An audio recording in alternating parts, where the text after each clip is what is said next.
കൊല്ലം മുഖത്തലയിൽ പ്രായപൂർത്തിയാകാത്ത പെൺകുട്ടിയെ പീഡിപ്പിച്ച കേസിലെ പ്രതി അറസ്റ്റിൽ. പുന്നലത്താഴം സ്വദേശി അമ്പാടിയാണ് കൊട്ടിയം പോലീസ് അറസ്റ്റ് ചെയ്തത്. പെൺകുട്ടിയുടെ വീട്ടുകാർ നൽകിയ പരാതിയിലാണ് പോലീസിന്റെ നടപടി. വാർത്തയുടെ വിശദാംശങ്ങളിലേക്ക്.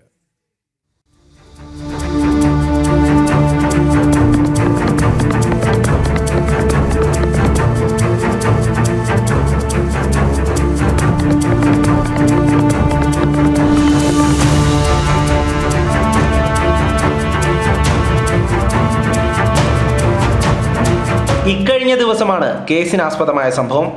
സ്കൂളിലേക്ക് പോയ പെൺകുട്ടി അവിടെ എത്തിയിട്ടില്ല എന്ന് അധ്യാപകർ വീട്ടുകാരെ വിവരമറിയിച്ചു.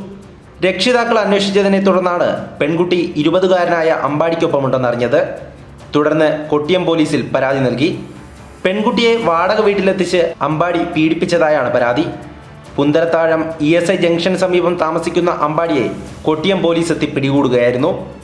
പോക്സോ വകുപ്പ് പ്രകാരം അറസ്റ്റ് രേഖപ്പെടുത്തിയ പ്രതിയെ വാടക വീട്ടിലെത്തിച്ച് തെളിവെടുപ്പും നടത്തി. ശേഷം വൈദ്യപരിശോധനയ്ക്ക് വിധേയമാക്കി. കോടതിയിൽ ഹാജരാക്കിയ പ്രതിയെ റിമാൻഡ് ചെയ്തു. ജനം, കൊല്ലം.